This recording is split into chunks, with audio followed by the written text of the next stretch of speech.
Yesterday I spoke about the 144,000 first fruits that will be harvested into our Creator's family when Yeshua returns next July. These 144,000 saints reached a point in their lives here in the flesh where they chose to no longer eat of the bread of men. They chose to let their Creator and His unleavened bread of life become their sole source of food to feed their hearts and minds with. Their eyes became single and they grew in oneness with their Elohim, and eventually they reached a point where they were sealed into His kingdom. They reached this point because they became spiritual virgins to Him, and they refused to continue to commit adultery with Him by eating the bread of men that comes from Satan. They left their lives for His kingdom's sake, as all must do. Most who are of this number are still asleep in the grave at this time, awaiting their resurrection. I've spoken in other segments how the 24 elders were already resurrected after Yeshua's death, and there will only be 153 of the 144,000 who will still be alive in the flesh when Yeshua returns. In yesterday's video, I did not explain how the 12 tribes of Israel come into play in this number, nor did I discuss who the great multitude is, so I will add more to the subject today. In Revelation 7:4, and I heard the number of them which were sealed, and there were sealed 144,000 of all of the tribes of the children of Israel. John goes on to list how there are 12,000 from each of the 12 tribes. What is interesting is the tribe of Dan is missing in the numbering, and the tribe of Joseph has the two tribes that came from his sons Ephraim and Manasseh. Ephraim is listed as the tribe of Joseph, and Manasseh replaced the tribe of Dan in the numbering. What is also different about this is Manasseh was Joseph's firstborn, yet Ephraim was given his name to bear. And this was for a reason as well. It is because of the choices that would happen down the line with their descendants. When Jacob, who was given the name Israel, blessed Joseph's two boys, he deliberately was led to give Ephraim the right-hand blessing that customarily would have been given to the firstborn. Israel told his son Joseph that Ephraim would become greater in the last days. And when Israel blessed his other sons, he also told them what would befall them in the latter days. I will expand on this in another video when I explain who the tribe of Dan became. The 144,000 are descendants of these tribes, yet Scripture is clear that others could be engrafted into Israel along the way, so they could become of this number as well. The main thing to glean from the 144,000 is they are those who became spiritual virgins and washed their robes in the blood of the Lamb. And all of this points to a very precise and systematic plan that our Creator is going through to build His family. Exciting to learn about it. To help give us understanding, we merely need to look at who Yeshua was sent to. He said in Matthew 15:24, I am not sent forth except into the lost sheep of the house of Israel. The great multitude is from all nations and races and languages. They are not just from the lost tribes of Israel. It's just a matter of believing the word.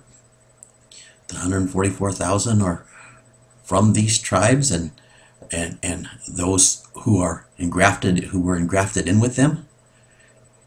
Yeshua commissioned the tribes of Israel to take the good news of His Father's kingdom to the world, but they did not. They brought perverted forms of it, perversions of it instead. So the great multitude was not called. And of course, our Creator knew this was the case, and this is why all this was foretold ahead of time.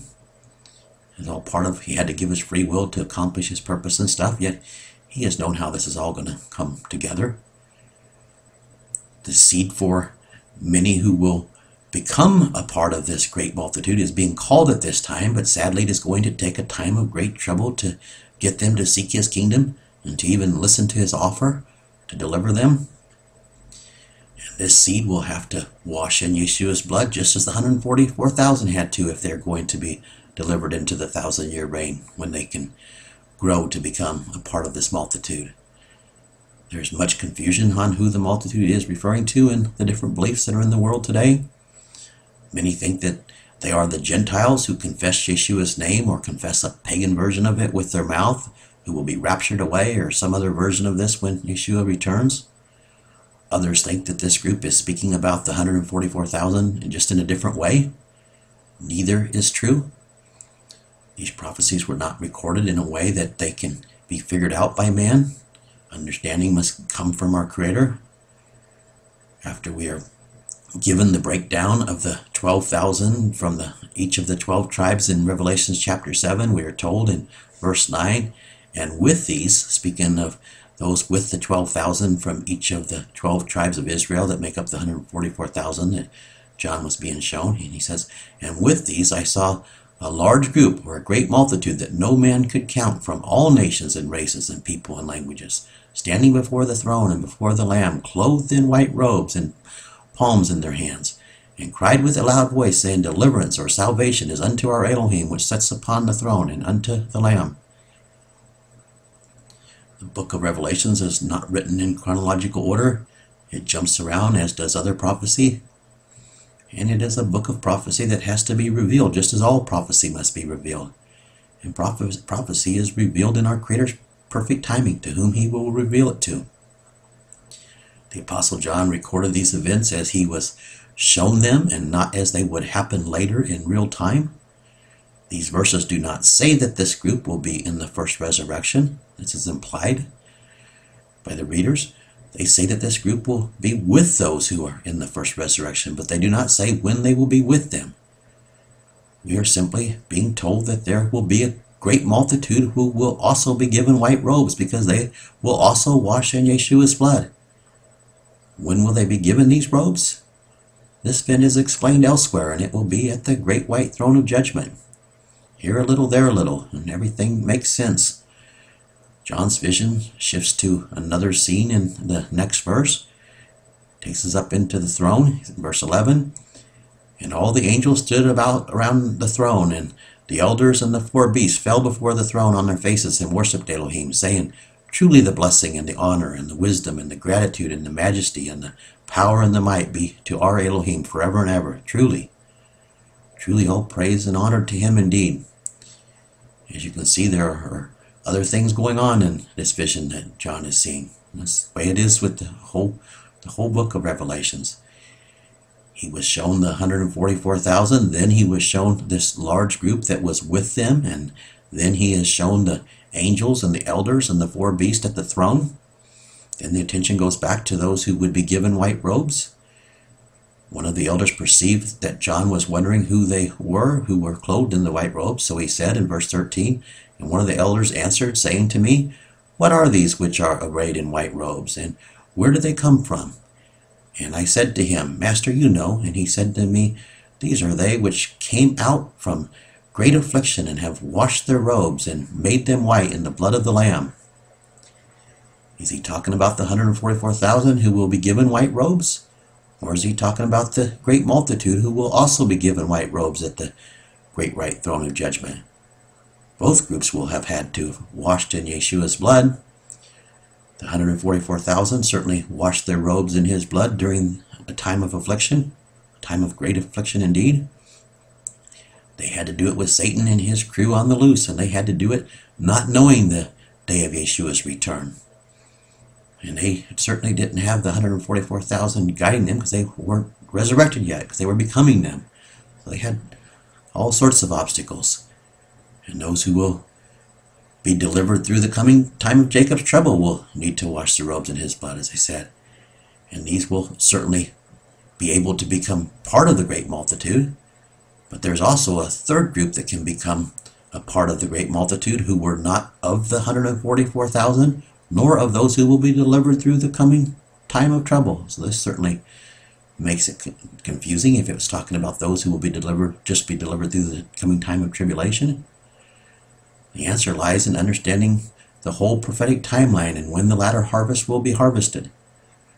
Those who will be delivered through the coming time of Jacob's trouble, who are not of the 144,000, will not be given their eternal white robes immediately following the time of this trouble. They will still be in the flesh. People want to read into scriptures things based on their own reasoning, or what they want to believe to be true, what they've been taught by men. Verse 13 shows that John wanted to know who it was that had the white robes, but it does not say that he was referring to the great multitude. He was also shown the 144,000 who were with the multitude in his vision before that, a few verses before. What he was shown was both groups, or the complete family of Elohim after the great white throne, clothed in white robes. Will it be a great multitude that turns to him in the coming time of affliction?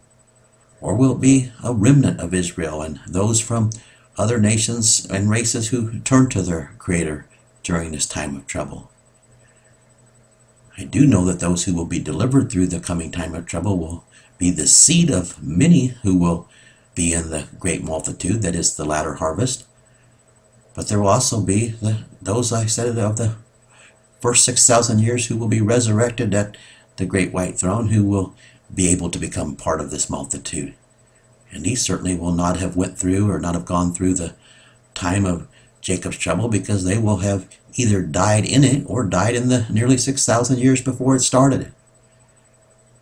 The seed for many of this multitude will come through the coming time of tribulation, but they are not the multitude in and of themselves. The multitude is all of the latter harvest. And all will have to have washed in Yeshua's blood to be in any of the harvest. And all who will be in Elohim's family not only have washed in his son's blood, but they will also have had to have gone through great tribulation either way, because it is part of the process to try us with fire and to test us and to prove us. It is just that there are different phases, and the time of affliction is certainly different for each phase. For those who will be humbled during the time of Jacob's trouble, it is for a short season compared to the 144,000 who had to overcome a complete set of different circumstances. And of course, once they come through the time of this trouble, it's going to be incredible for them, because evil will be purged out and Satan will be bound. And so it's a total set of conditioning that they'll have to go through. The reason why so many have a hard time understanding who the multitude is because they want to read the book of Revelations in sequential telling of events, and it does not record events this way. The groups that argue that this group is the same group as the 144,000 say that no one could count 144,000 if they stood before them. Therefore, they're saying that it's the same number. And since they understand that the 144,000 were built through the 6,000 years of man and had to overcome great affliction heaped up upon them by the world and Satan and his crew, and since they understand that the 144,000 are the first fruits, they make this assumption. The problem for them is, verse 9 plainly says, and with these, and again, you have to look up the words. I don't think the King James doesn't translate it with, but the word is with. And with these, speaking of the 12,000 from the 12 tribes of Israel, I saw a large group who no man could count, from all nations and races and people and languages, standing before the throne and before the Lamb. So clearly there are two different groups, because it is referring to two different harvests that will both be together in the same family. It is just a matter of understanding the time of when each group was given their eternal robes. I want to expand on something today, because more understanding keeps being given, even if the elder was still talking to John about the great multitude when he went back to explain to him who it was that he saw. Both scenarios would be true anyway, because they will have washed in the blood as well. It is just that they will not be given their eternal robes until they are sealed and resurrected or born again into Elohim's kingdom. And it is clear that there will be those who will be in the multitude that were neither a part of the 144,000, as I said, nor a part of those who will be delivered in the coming time of trouble. They did not go through the time of Jacob's trouble. All that anyone needs to worry about, though, is becoming a chaste virgin to their Elohim and to his son, and washing in his son's blood. The rest will take care of itself.